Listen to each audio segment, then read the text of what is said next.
My name is Jonathan Gilliam, and this is The Experts.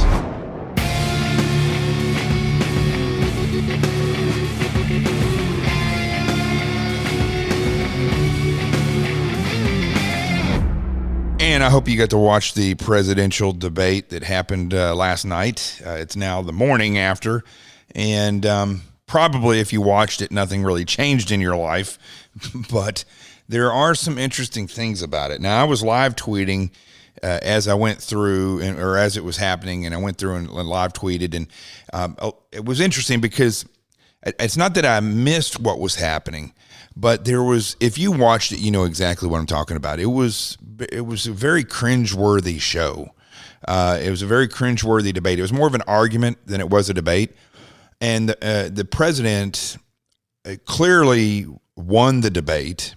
I mean, it's not clear if you listen to CNN and most of the moderators on television. Just this is my least favorite news season is when this occurs. Not that I really like the news anymore, but it's very difficult to watch this because the majority, almost every single person that you have on television during debates and the presidential run-up are nobodies. They're just in media. I don't even want to call them journalists. They're just media people, personalities. Really, they're just personalities. That's it. They're no more experienced in who should be running the presidency or the country, who should be president, who shouldn't. They're no more experienced than game show hosts. In fact, Drew Carey, who was a Marine, is more and does The Price is Right. I think he still does it. Is more experienced than almost 99, almost 100% of the people that are up there telling you who won, who lost, what's the who did the best, and so on and so forth. It's ridiculous. But when if you watched it when as I was live tweeting, I missed a whole lot of the show, not because I was tweeting, but because I was cringing. It was uncomfortable for me to watch it. There was a couple of reasons why it was uncomfortable. One of them was that right off the bat, the arguing started. I figured it was going to happen. I knew that tactically it would be best if President Trump went after Joe Biden and tried to rattle him. He didn't really rattle him tonight. I don't know what they had Joe on, but he seemed to be puppeteered quite nicely tonight. He didn't really get that rattled. But he's a liar. He's a professional liar. He's been lying for 47 years. And it wasn't that he was any better at lying tonight. In fact, he wasn't that great. He talks in circles. He never gives facts about anything. And he talks like, he has that Bill Clinton, I care about you type of voice. But nothing he really said proved anything. He didn't show anything of what he was going to do. But it's interesting that I'm saying this because the president is the one who usually comes out swinging. But Joe Biden really said some things early on that calling the president a clown, calling him a liar, calling him a white supremacist.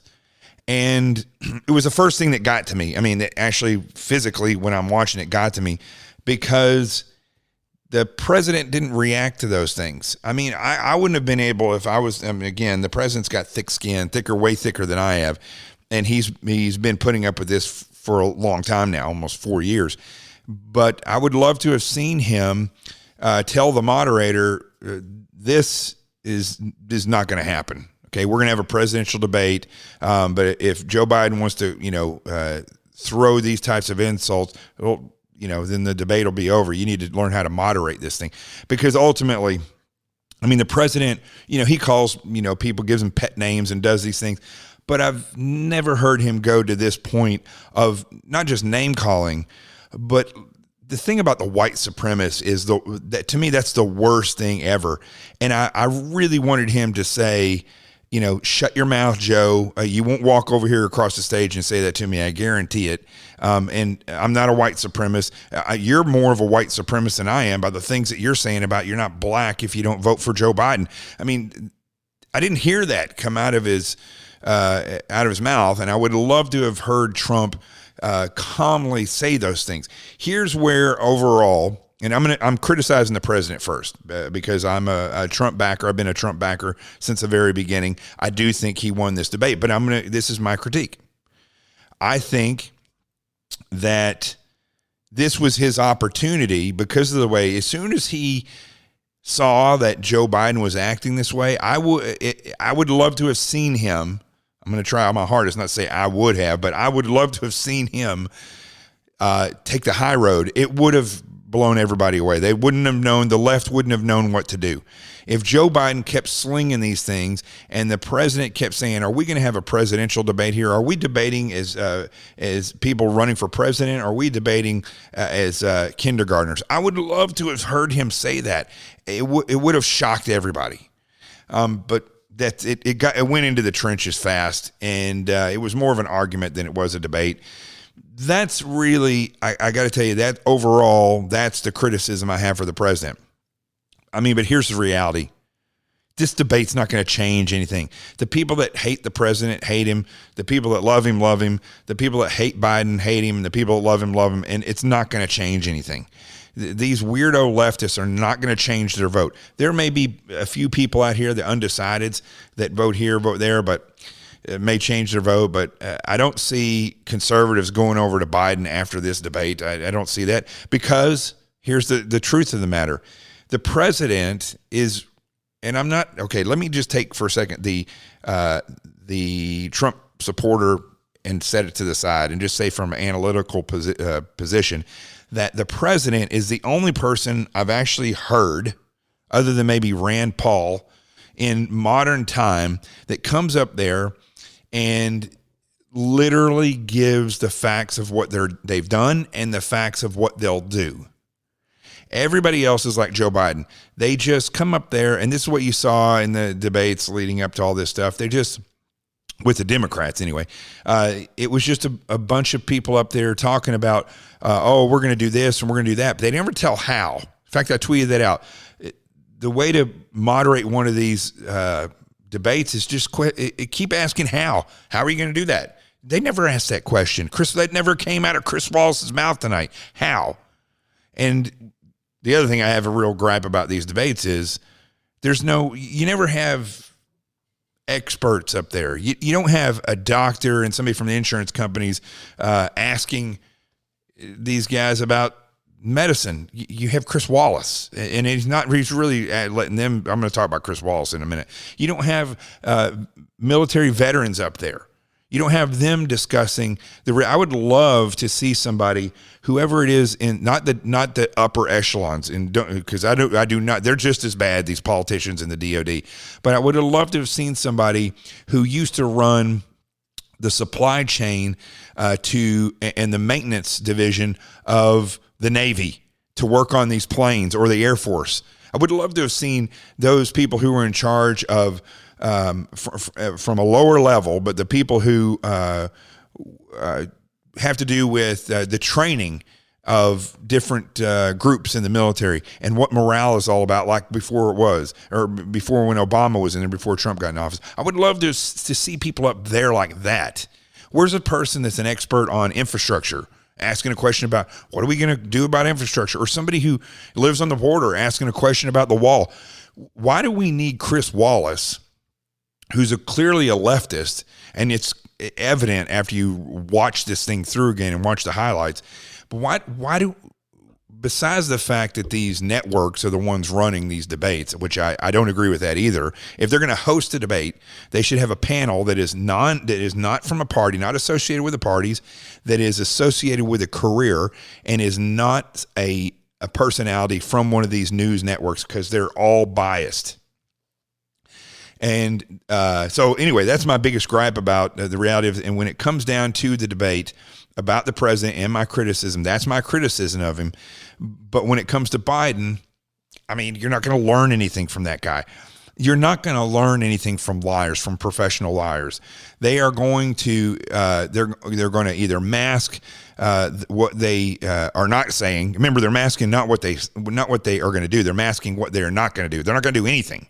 Joe Biden's never really done anything, except he did work on, and I'm not too sure to the extent of it, but he did work and vote for the bill that allowed the president to pay low taxes, which we're going to talk about the taxes here in a minute as well, which is a total BS thing, because they were acquired illegally and they were leaked illegally. So when I'm watching this and I'm getting all cringy and we're going through, I didn't see a lot of the stuff that the president did right. I'm going to be honest with you. It was too chaotic. It's when I went back and rewatched the highlights that you really do see how much detail he put into that, into a lot of these questions. But it was just lost. It was actually very, I think if you did take some people who were undecided, and you let them watch the highlights of what the president said about what he's going to do or what he did versus Biden babbling on about what he did or what he's going to do, they would clearly be able to see that the president was saying rational things. And then, again, I'm going to get into this in a minute. I don't want to go too far ahead too quick because I have sound bites for this. But you had Biden feigning the same argument about his son that was in the military, and Beau Biden. And the thing was, if you go back and listen to what he said before and what he said, it's the most well-rehearsed outrage I've ever seen. There was no real emotion in that when he's talking about his son. It was the exact same point, the exact same time he got outraged last week. And it was the same exact outrage. In fact, he said the exact same thing, and nobody's brought that up. The president didn't buy into it, and he went straight in on Hunter, and I thought that was great. One of the other highlights that the president did, and I'll tell you what I think that he did right, is that he nailed Joe Biden on law enforcement.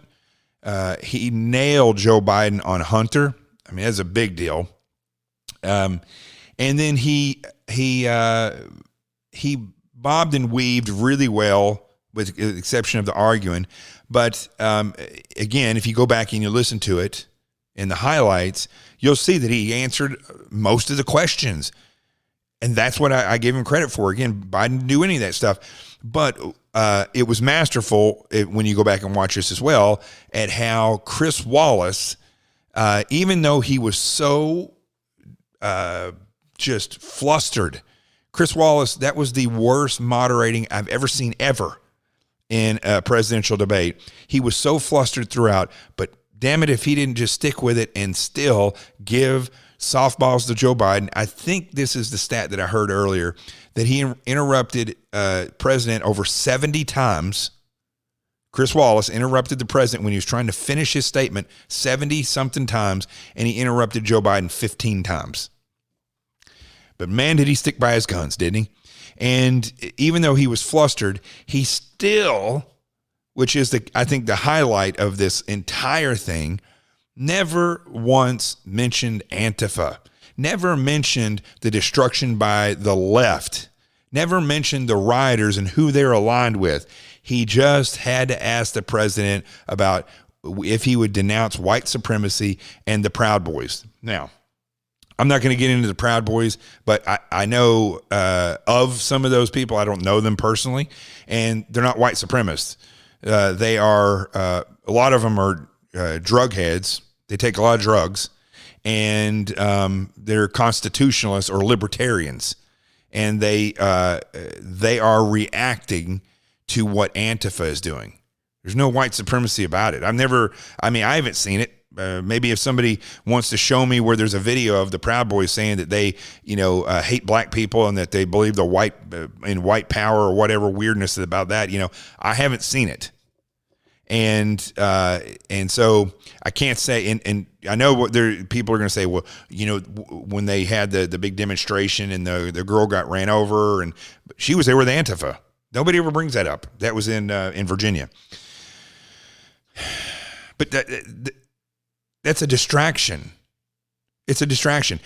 The city has been, the cities and the country have been ripped apart by leftists, not by white supremacists.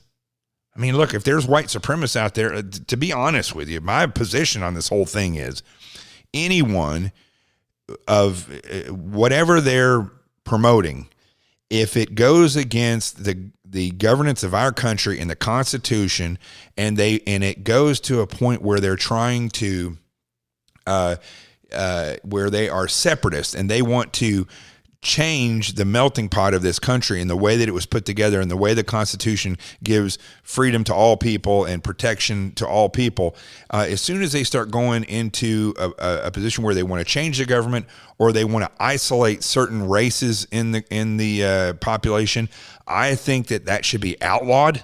I think it should be illegal. Regardless of freedom of the speech, freedom of speech, if you want to say you don't like this person and, their skin color bothers you or whatever, that's fine. But when you start to congregate, I think that's the word I'm looking for here, when you start to muster groups together to literally force change, that should be outlawed. I don't know why we wouldn't outlaw that. I don't know why it shouldn't be protected by the Constitution, because it actually violates the rights that are put out by the Constitution, that were put into the Constitution by the Founding Fathers. For some reason, nobody goes down that road when it comes to this stuff. They want to say, no, this group is worse than that group, or don't talk about these people. Let's just ask questions about that group. And that's what Chris Wallace did. So that part, it was, when I'm watching it backwards, the one thing that got worse was actually Chris Wallace. And I thought he was bad to begin with. But the more I listened to his moderating and his biased questions, it was, it's sickening. Chris Wallace is, you know what I'm going to do right now? I'm going to pull up his, again, I hate going to Wikipedia for these people, but let's see here. I'll pull it up. I don't know if you can hear me typing or not. And this is the interesting thing about Chris Wallace, okay? First of all, he's 72 years old. He looks good for 72. It says education, Harvard University. But to my knowledge, he never graduated from Harvard. He went to Harvard. He's been, in media his entire life. His father was in media. And that's it. He's never done anything else. He was with the Boston Globe, with NBC News, ABC News, Fox News forever. And that's it. He's never done anything. He is a pompous, arrogant, I want to, there's a lot of words I could put after that, but he's really like a pompous, arrogant soy boy. He's not a man. He's just like a wimp. He's so wimpy. Looks like if you pushed him, it'd be like pushing a feather across the room. Just keep going. And he's terrible at what he does. Terrible. He is the least, out of all these people that you see in media, Chris Wallace tries to portray himself as neutral, but it's all such a lie, and he's terrible at the lies. Now, I'm going to take this again. These sound bites that I'm playing are not in order, but it doesn't really matter because it's all over the place anyway. He was terrible moderation. But what I'm going to show you is I'm going to play a part of a sound bite where they start going into the law and order, which was really the pinnacle of the night when the president says what he says. But I want you to hear what Chris Wallace, how he sets this up, because he does this multiple times with the president. Mr. President, you're going to be very happy because we're now going to talk about law and order. Places we had trouble were Democratic-run cities. That's exactly my question. There has been a dramatic Okay, here he goes. Increase in homicides in America this summer particularly, and you often blame that on Democratic mayors and Democratic governors, but in fact there have been equivalent spikes in Republican-led cities like Tulsa and Fort Worth. So the question is this really a party issue? Now, before the president answers that is by far, out of all the debates I've ever watched, Chris Wallace, he hit milestones in this debate. And again, I didn't hear this question asked like it was when I was watching this earlier today. This question that he asked and what he said kind of went right over my head because I was so ingrained in the argument that was going on before that. There was an argument before this, and that's what I was listening to. And that question in and of itself, I'm going to reflect back now to a Breitbart story that is out already this morning, and it talks about 17 of the Washington Post, okay? One of their writers said only 17 of 20 most violent cities are run by Democrats, so Trump is wrong. they're saying that they did the fact checking and said that the president is wrong, that 17 of the, because I guess the president said 20 of the most dangerous cities are run by Democrats. And so the Washington Post said, no, that's not true. We did a fact check on it. It's actually 17 of the 20. Now, what they didn't mention is, yes, one of those is ran by a Republican, and that is Jacksonville, Florida. But the other two cities are actually ran by independent mayors, and that'd be San Antonio and Las Vegas. They're independent mayors, although the mayor of Las Vegas is left-leaning, from what I understand. But Jacksonville has a Republican. But here's the interesting thing: this is the 10 most violent cities in the United States, and I'm really surprised, actually, looking at this, that Chicago is number 3, New York is number 1, Los Angeles, Chicago, Houston, Philadelphia, Memphis, Detroit, Dallas, Phoenix, and Baltimore. Now, there's a couple that in and of itself is pretty damn amazing. When you add up the number of people that are murdered, when you add up the number of riots that have happened in those places this year alone, when you look at the level that crime has risen, it's just completely out of control. I mean, I'm really shocked. Baltimore is number 10. How's Baltimore number 10? I guess it's the number of crimes, maybe. I don't know. But the crime has spiked in New York City over 200%, violent crime, over 200%. And murders have gone through the roof.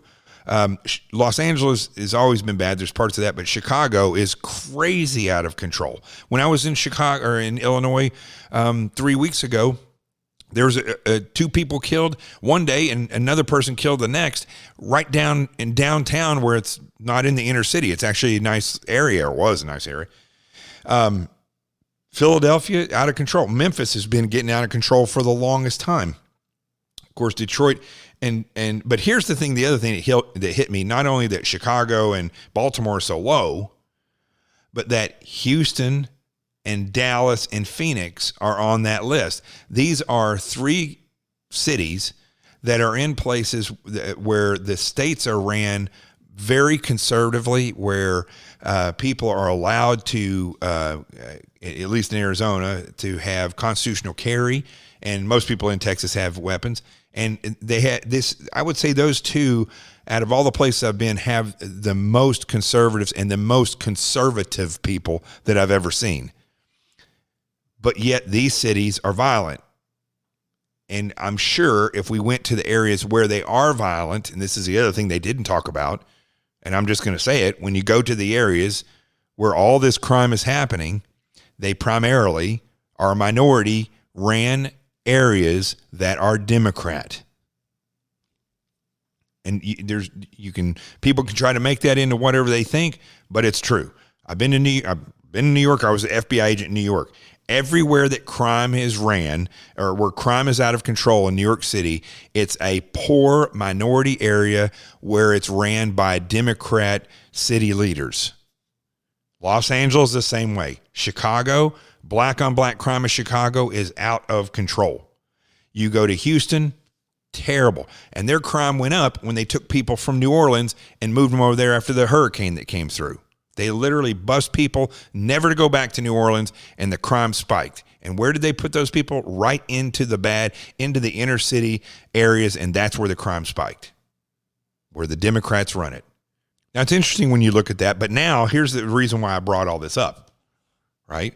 Let's look at and compare that with the comment or the question that this idiotic moderator, Chris Wallace from Fox News, listen to what the question is that he asked, and you're going to see how ridiculous this question is. America this summer particularly, and you often blame that on Democratic mayors and Democratic governors, but in fact there have been equivalent spikes in Republican-led cities like Tulsa and Fort Worth. So the question is this really a party issue? I think it's a party issue. You can bring in a couple of examples, but if you look at Chicago, what's going on in Chicago, where 53 people were shot and 8 died shot. That just happened this weekend. So now you see this game that's played by Chris Wallace and Joe Biden and the leftists at Fox News. Yes, I'm saying that, the leftists at Fox News, and then how they moderate all this stuff. This is where you literally are seeing the creation of fake news by the way that Chris Wallace asked that question. And the Washington Post writer, so stupid, he tries to make it sound like, well, the president's wrong.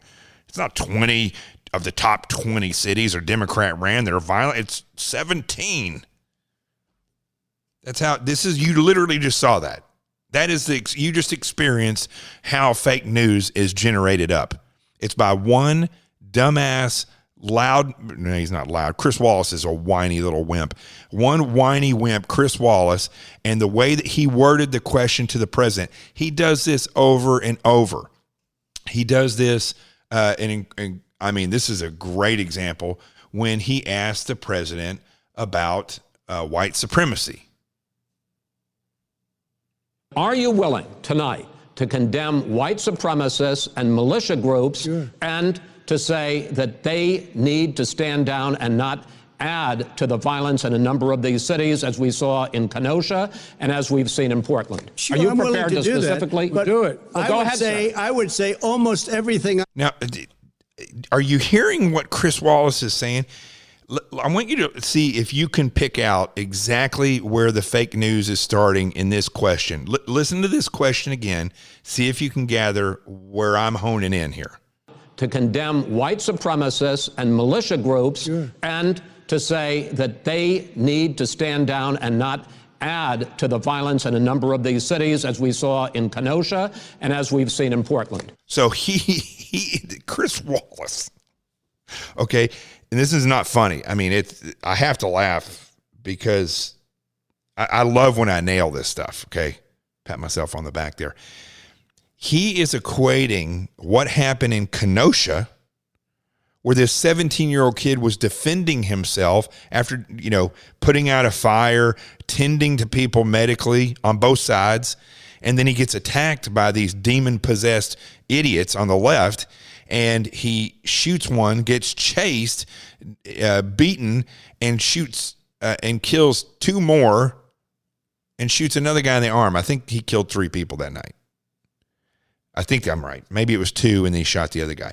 But regardless, Chris Wallace is trying to say that what he and the others were doing were amplifying the violence that was happening when they showed up there to protect businesses. Literally, I talked to some of the people that were there, and they talked to these guys. They had shown up. They drove from Illinois to go up there to Wisconsin and some other places as well, but they went there to ensure safety for the businesses from these leftists who were destroying them. They weren't there they weren't white supremacists, which Chris Wallace tries to allude to. These people were not some kind of idiots up there, hell-bent, Trump supporters hell-bent on violence. And he does this over and over and over. And the more I watch these highlights, the more you see this. And so now we've caught him in 2 setups in where he's trying to get the president. This is the worst one right here, but where he's trying to make the president look like he doesn't know what he's talking about, or he's trying to make it look like white supremacists are the ones that are doing all the damage. He literally tried to make Portland sound like it was amplified by white supremacists. And we know that is not the case. We know that it doesn't matter if you took every conservative out of Portland, the same exact violence, the same exact destruction, the same exact targeting of law enforcement in the courthouses and so on and so forth, all that would have happened. Let's listen to what the president says here, because it gets deeper here. Are you prepared to specifically do it? Well, go ahead, sir. I would say almost everything I see is from the left wing, not from the right wing. So what are you saying? I'm willing to do anything. I want to see peace. Then do it, sir. See, he says, I'm willing to do anything. I want to see peace. He's talking about, I'm willing to which he points out here in a second, to condemn somebody who's a white supremacist group. And the way that Chris Wallace is pressuring him along with Joe Biden is not something that you see the other way around. You don't see Chris Wallace teaming up with the president to go after Joe Biden. That's not a moderator's job to begin with, but he never does it with Trump. He continuously does it with Joe Biden. Listen to this. Do it. Say it. Do you want to call him? What do you want to call him? Give me a name. Give me a White name. supremacists and Who would white you like me to condemn? White supremacists and right Proud The Proud Boys. They're bringing up the Proud Boys. The Proud Boys are not from what I understand, I just mentioned a minute ago, a quote-unquote white supremacist group. They are, I'm not going to go into it again, but they're not the ones out there starting all this stuff. And look, let's say that the Proud Boys came out and actually said, yes, we are a white supremacist group and we, hate black people and whatever. They're still not the people, I would say, outlaw that group and call them a terrorist group. That's what I would say. But they're still not the reason for all the violence. They're not the ones causing it. They're not the ones shooting people in New York and LA and Chicago and Baltimore and Houston. They're not the ones that are going around and rioting and tearing down buildings and burning down entire neighborhoods. They're not them. That's not them. That's not white supremacists that are doing that. Stand back and stand by, but I'll tell you what. So this is where this is the soundbite that they all jumped on. When they said the Proud Boys, he goes, stand back and stand by. I don't know. Honestly, I don't know what he meant by that. I don't know. But he didn't say that he supports white supremacy. He didn't say any of that. Tell you what, somebody's got to do something about Antifa and the left, because this is not a right-wing problem. This is a left-wing. FBI director This said is a left-wing problem. White supremacists. Antifa's an idea, not a... So, see, Joe Biden this is another way that the deep state works, and this was one of Trump's biggest mistakes, I think, was putting Christopher Wray in there. He should have made sure this time. He failed. Listen, I call it out when the president fails. He failed with Jeff Sessions. He listened to Reince Priebus, who should never have been anywhere around there. Reince Priebus is an establishment wonk through and through, and he's deep state all the way through. That's the way these people worked. Deep state isn't just the left, it's also the right in politics. And Jeff Sessions was deep state. Christopher Wray, deep state. Comey, deep state. Mueller, deep state. He is reaping the unfortunate fruits of putting Christopher Wray in that position as head of the FBI. And Bill Barr as Attorney General. They don't do anything. And in fact, neither one of them have condemned Antifa and said they are going to be a terrorist organization, because they are a terrorist organization. Christopher Wray came out and said it was an ideology. And Christopher Wray's never been an FBI agent. So I don't know what the heck he's doing there. They keep promoting these people who are attorneys who go in and out of the DOJ back and forth to private and then back into public positions where they get paid a tremendous amount of money, and they play politics where we the people deserve to have law enforcement fighting for justice and keeping us safe. Do you see how this is unfolding? This is a creation of fake news. Organization, you got it, not malicious. That's what his FBI. So Joe Biden just said that the FBI director, Christopher Wray, his FBI director, said that Antifa is an ideology, not a militia. Yeah, they're not a militia. They're a terrorist group. See, that's the other thing. They try to make you think that militia is a bad thing. It is not, and I hope everybody sees that now. Now more than ever, people need to be organizing and training, because you don't know what's going to happen. You think if Joe Biden gets into office, it's going to get better in this country? It is not. You think after this election, even if the president wins, it's going to get better in this country? It is not, because the left doesn't want it to get better. His FBI director said. Well, thank you and good night. Shut up, you idiot. Ugh, that guy freaking drives me nuts. I'm not going anywhere. But I tell you what we'll do. Let's take a break real quick, and then we'll come back. Hey, this is Jonathan Gilliam. I want to make sure that you know about my best-selling book, Sheep No More, The Art of Awareness and Attack Survival, and its 2 workbooks, the Threat Assessment and Defense Assessment Workbook. Here's how the book works. You get Sheep No More, The Art of Awareness and Attack Survival. The first half of it, there's stories in there, but the first half of it shows you how bad guys systematically target you. Let's say that they are a pedophile. They're going to work slowly into the family to try to get to you. So their recruitment is different than somebody who's a rapist or a murderer. You have to understand how they seek people out, how they build the target package, how they look at vulnerabilities and exploit those and determine the avenue of approach to get to their target. It helps you look at yourself that way. That way you can turn around and build better defenses. And it doesn't just talk about how to look at your life overall. It shows you how to divide your life into sectors and target each individual sector. And also businesses, churches, schools, you can target them all. Now, once you get the book done, you can go to the threat assessment workbook and fill that out and then turn around and use that to build your defenses. That's the way this whole system works, and it's a system. And also, lastly, for the children, The Adventures of Team Little Bigs, a parent's book for children. It's a book of pictures with lessons of security and awareness and communication built in. And the parents or teachers go to teamlittlebigs.com and get the lesson plans. The whole system is guaranteed to make your homeland secure. Go get them all wherever books are sold, and let's get back to the show.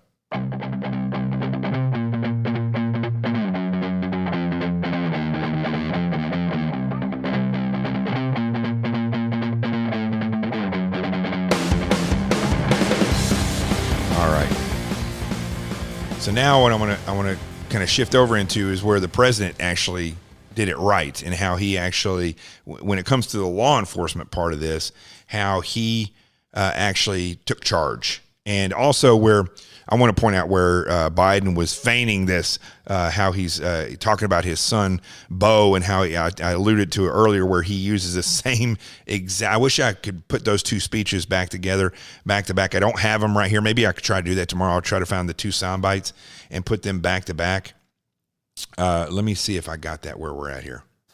After months of protests following. Oh, this is even better. So you got to hear this. This is from, I believe this is Sky News. I believe that's who this is with. No, this is BBC. BBC. Okay, and they're again, this is how this stuff. I'm glad I accidentally hit this, because this is going to show you another way that they skew the news all over the world. The killing of African Americans by police. Okay, let me just back that up, because even the way that this report right here starts out, listen to this. Focus on the market. After months of protests following the killing of African Americans by police. Okay, listen. All of last year, 10 black people that were unarmed were killed by police. Okay? This is the reality. These riots are not because Black Lives Matter. These riots are occurring because leftists are trying to take over this country. That's it. I don't even have to get into the debate about whether Black Lives Matter or not. Yes, Black Lives Matter. In fact, unborn lives matter. It doesn't matter what color they are. They're all pink when they're inside there as a little embryo. Their lives matter. And from that point on, I don't care what the physical characteristics are. As they develop, I'm still looking at the soul. That soul matters. But this stupid freaking BBC and the way they put this up here make it sound like there's protests in the nation because so many black people are being killed by police, and that's what these protests, that's what everybody wants you to believe that's doing this. But the reality is it's because leftist communists are trying to take over this country. Let's keep going. You got to hear the rest of this. The president has made law and order a central question in his campaign, arguing that the Democrats are anti-police. Okay, so this is where this all starts out. And let me see if I can pull up the best actual soundbite of this. Let's see here. I think this is it. If you look at New York, where it's going up like nobody's ever seen anything, the numbers are going up 100, 150, 200%. Crime. It is crazy what's going on. And he doesn't want to say law and order because he can't, because he'll lose his radical left supporters. And once he does that, it's over with. But if he ever got to run this country and they ran it the way he would want to run it, our suburbs would be gone. By the way, our suburbs would be gone. This is great. This is where Joe Biden tries to act tough because he grew up in a suburb. And you would see problems like you've He never wouldn't seen. know a suburb unless he took a wrong turn. Oh, I know suburbs. He would not. So much I was better. raised. Go ahead. Wait a minute. I was So much raised in the suburbs. Ooh, tough guy. Raised in the suburbs with corn pop. This is not 1950. All these dog whistles on racism don't work anymore. Suburbs are by and large integrated. See, what does that mean? It's the stuff that comes out of this guy's mouth. They're like one-liners that are taped together. None of it makes any sense. What is he talking about? The racism stuff. I mean, he's the one talking about racism, not the president. There's many people today driving their kids to soccer practice and or to black and white and Hispanic in the same car as there have been any time in the past. What really is a threat? What? That doesn't make any sense whatsoever. I have no clue what he's getting at. To the suburbs and their safety is his failure to deal with COVID. They're dying in the suburbs. Listen, they're dying of COVID primarily because, they're dying of COVID now because it's at a slower rate, but the numbers were as high as they were, and this is where the president did not say this, and it kills me that he didn't say this, because Democrat mayors and governors, the same ones who run these deadly cities, put COVID positive patients in elderly clinics, and they killed a ton of them. That's it. His failure to deal with the environment. They're being flooded. They're being burned out because his refusal to do anything. What? Do you see how much he is milked into this thing? They're being burned out. They're being flooded. COVID's killing people. Racism and the talk of racism, I don't know what he was saying there. And the suburbs are dying. This is all that Joe Biden has crammed into this one little bit. That's why the suburbs are in trouble. I do want to talk about this issue of law and order, though. The suburbs are in trouble right now because people have been locked down for way too long and businesses folded. That's why the suburbs are bad. The crime is not increasing in the suburbs except for some murders and auto crime. That's the reality. That's the majority of the rise in crime. You have some domestic disputes that went up. Child abuse went up. Why? Because everybody was sitting at home. Now you have people that don't have jobs, mainly in these big cities. And in the joint recommendation that came from the Biden-Bernie Sanders task force, you talked about, quote, reimagining policing. First of all, what does reimagining policing mean, and do you support? It means. Let me, if I might finish the question. What does reimagining policing mean, and do you support the Black Lives Matter call for community control of policing? Okay. Black Lives Matter is not calling for community control of policing. I mean, that is what they're masking. Some of them are masking it with. I guess some of them are calling for that. Which you got to stop and ask yourself, what does that mean? Community control of policing. The police have been asking the communities to police themselves for as long as the inner city has existed. And it's gotten completely worse. Some of these black guys running around the inner city with 20 kids out of wedlock. Moms all over the place, kids not having a father, growing up being mentored by the street and by drug dealers and by gang members.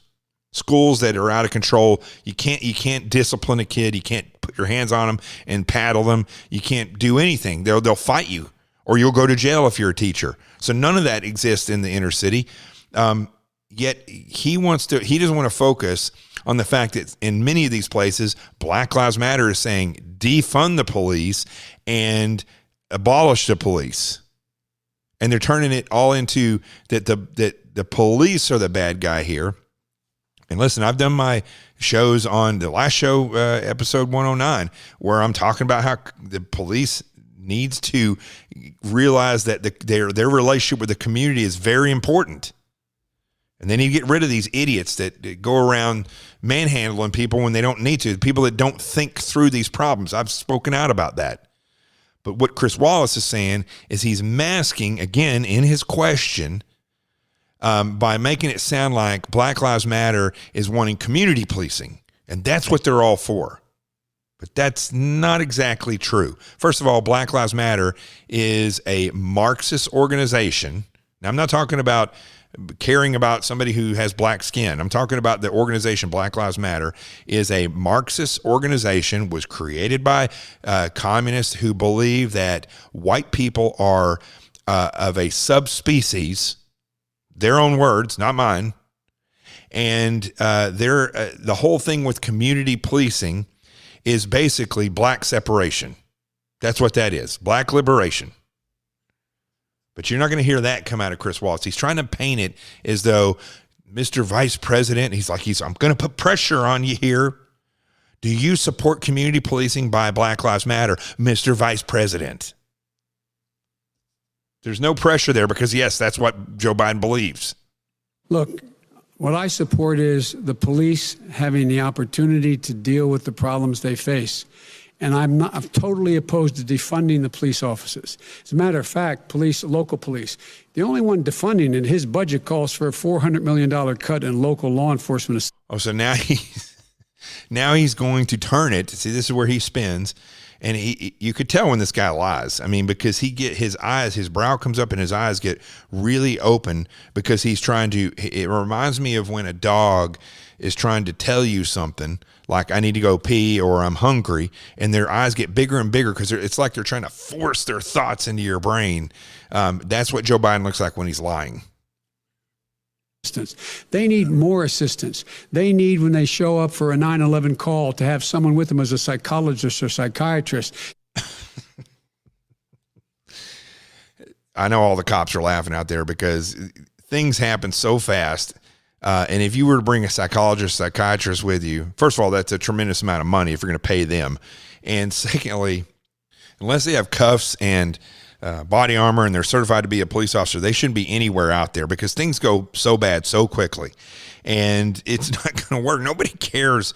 You think that some gangbanger who beat up his third baby mama is going to care when you come in if you're a psychologist and try to tell them, listen, let's calm down, everybody. Let's all love one another. It's not going to work. I think you're suffering from anxiety, Mr. Gang member. It's not going to work. The majority of these things are so violent and so fast that there's no room for these people. I tell you where a psychologist would be great is if they had a 6-pack of beer and right when one of these cops is about to lose it because of what's called contempt of cop, where they've dealt with this nonsense all day, every day for years, and they're just about to lose it. If the psychologist walked up, cracked the beer and said, here you go, Joe. I ain't using Joe because he's an idiot, Joe Biden, but here you go, Larry. Have a beer. Go over and rest on the sideline and drink a beer. You get the rest of the day off. Now that would be great use of a psychologist. Let's go back to the soundbite. This is so stupid. But this is actually where Trump actually ends up coming out on top. To keep them from having to use force and be able to talk people down. We have to have community policing like we had before, where the officers get to know the people in the communities. That's when crime. Do you know who stops that? Do you know who prevents that from happening? The inner city. That's who prevents that from happening. The people in the inner city and the people in these liberal cities are so nasty to the cops. They don't want to have a relationship with them. It's not that the cops, well, listen, again, this is one of my criticisms about the police officers is that they've gotten to a point where they just treat everybody across the board bad. And they a lot of the times they just treat people like I've been to these Back to Blue rallies in New York, and a lot of the cops are very appreciative, but they're very like kind of negative and standoffish, and they should be really to the point of hugging it out with people at these Back to Blue rallies. People are literally coming out there to support you guys and women, and you should really be embracing it. And when Black Lives Matter shows up, you guys should turn around and show them they are not going to disrupt this peaceful, loving event. But that doesn't happen. Instead, in New York, when Ted Nugent gets off a plane, they come and play the national anthem. They won't let him off the plane. They send cops up there. He was going to a Back to Blue rally. I was there. I spoke at it. And instead of the cops defending him, they told him if he gets off the plane, he's going to get arrested. You see, the whole thing, the whole system is a big circular it's a disaster. It's a whole circular disaster, cause and effect. And it's just gotten worse and worse. And then also you do have your jackasses that are on the police department. I wouldn't say that they're as violent as they are big jackasses, a lot of these guys that I've had to deal with. Again, I've been in law enforcement. I know what I'm talking about. I told this story before. My mom and her kids, my mom and us, but she had 4 kids. We go down to watch, she took us to watch a concert. I don't remember who it was.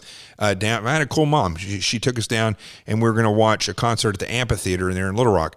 And we're right down in the front, got our blanket spread out, and this guy comes up and flashes his badge and tells her that she's got to move. And she's like, but we got the kids here. He goes, this is official business. I'm going to need you to move. And so she gets everything up. We get out, and we get pushed all the way to the very back.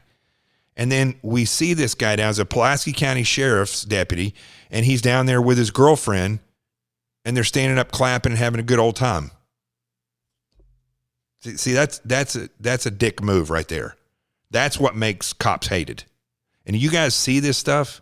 I'm going off the deep end again. You guys see this stuff? You got to stop it. If there's somebody like that on your department, and more than one of you, hopefully that it's not going to be a group of those guys, because that also exists sometimes. If that's the case, you guys need to get on that person and isolate them and make their job miserable until they leave themselves. But just like you won't police yourself, the community's not going to police themselves either. And that's where this whole nonsense begins. Joe Biden, you idiot. Went down. It didn't go up. It went down. And so we have to be engaged. That's not what they're talking about, Chris. That's not what they're talking about. He's talking about defunding the police. That is not true. He doesn't have any law support. Look, he has no law. Now, this is, I'm going to start this a little bit earlier. This is the highlight of the show right here. Let's start it. Any law support. Look, he has no law enforcement that's not support. True. Almost that's nothing. Look. Oh, really? Who do you have? Name one group that supports you. Name one group that came out and supported you. Go ahead. Think. We have time. We don't have time to do anything. Think all right. Name one law enforcement group that came out and supported you. Gentlemen, I think I'm going to take back the And here he goes, Chris Wallace to the rescue of Joe Biden, because he knows Joe Biden just got caught. I'm going to play that one more time. I want you to hear how the president catches him and how quickly Chris Wallace comes to his rescue. Almost nothing. Look. Oh, really? Who do you have? Name one group that supports you. Name one group that came out and supported you. Go ahead. Think. We have time. We don't have time to do anything. Think all right. Name one law enforcement group that came out and supported you. Gentlemen, I think I'm going to take back the moderator's role. I don't think there are any. And I want to get to another subject. That guy, Chris Wallace, I mean, he and Joe Biden, it was like the Joe Biden, Chris Wallace debate with the president. That's really what it was like. It's almost like they had Joe Biden and his running mate instead of Kamala Harris. It was Chris Wallace, and they were going and debating the president. And then these things that were specifically chosen by Chris Wallace are the things that are being reported in the news today. Now, listen, there's a lot of other sound bites. You should go listen to these sound bites or not. It's not going to make any difference at all. This debate, to me, was a waste of time. I already knew everything the president said. It didn't matter.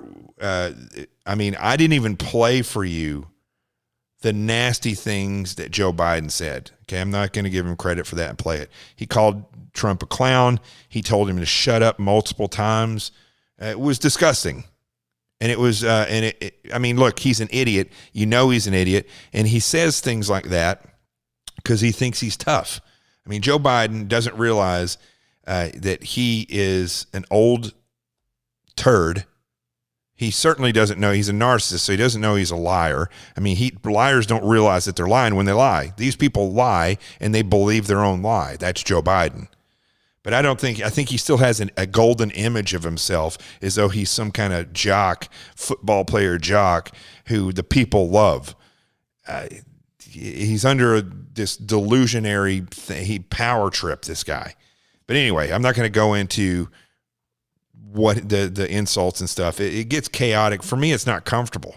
And I really do like these highlights because it is a way for you to go back and cut out all of this nonsense and see a lot of times when you take it out of order and you see what Chris Wallace or the moderator, any of these moderators, when you see what they say and how they say it, and then the next day you look at the media, it really does stand out. And it also takes away from the arguing and lets you see, did Joe Biden answer any questions with any facts whatsoever? No, he did. He literally didn't answer anything, just bumbling around one-liners. That was it. Now, you know, the one thing I forgot to play, the one thing, which I'm going to play for you now, this is that feigned outrage that Joe Biden has about his son, Beau Biden.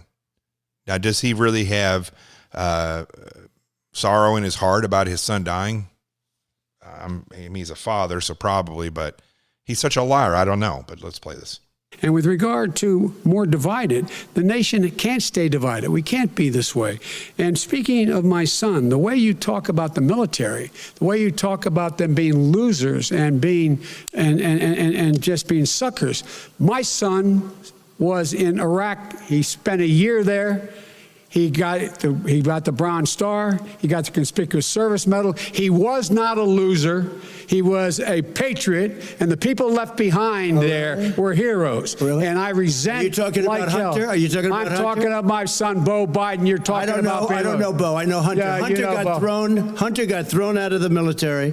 He was thrown out, dishonorably discharged. That's not true. He wasn't dishonorably. Cocaine use, and he didn't have a job until you became vice president. And once you became vice president, he made a fortune in Ukraine, in China, in Moscow, that is simply and various not other places. True. He made a fortune. My son, and he didn't have a job. My son, like a lot of people we know at home, had a drug problem. He's overtaken it. He's fixed it. He's worked on it, and I'm proud of him. But why was he given tens of millions of dollars? But he wasn't given tens of millions of dollars. That is totally discredited. We've already been totally discredited. Here he goes. Here comes Chris Wallace again, rescuing Joe Biden. We've already been through this. I think the American people would rather hear about more substantial subjects. Well, you know, as the moderator, sir, I'm going to make a judgment call here. $3.5 million from the. So he stops it right there, and he doesn't let it go any further. And you know, this is the same Chris Wallace, the same guy who is asking the president. I want you to think about this, folks, okay?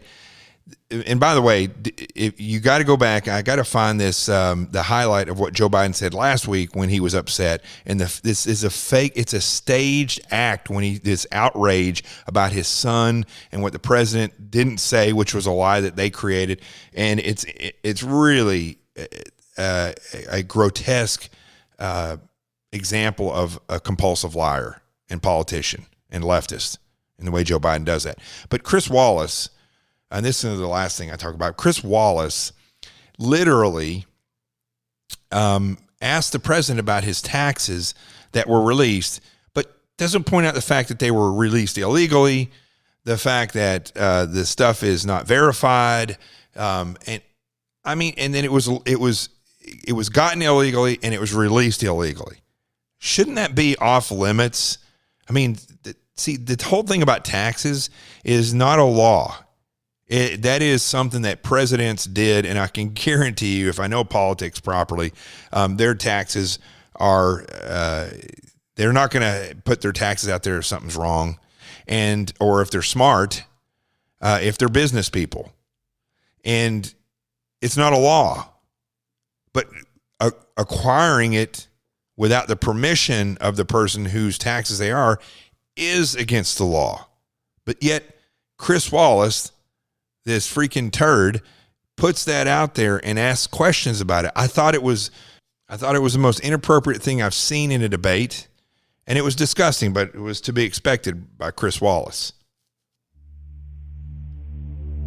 But here's the biggest takeaway from the presidential debate that happened last night. For one, it wasn't very presidential. I thought the bickering, the arguing was to a point where it was very distracting, and I didn't really get a lot of what was said by the president until I went and listened to the highlights afterwards, in which you actually do get to hear a tremendous amount from this president who has followed up on what he's promised and said what he means. But here's the takeaway. If you go back and listen to this, today and listen to the highlights, you're going to see Chris Wallace manufacture fake news as he worked with Joe Biden, and then the rest of mainstream media pushed it out. I'm Jonathan Gilliam. This is The Experts. The truth has arrived. Peace, and I'm out of here.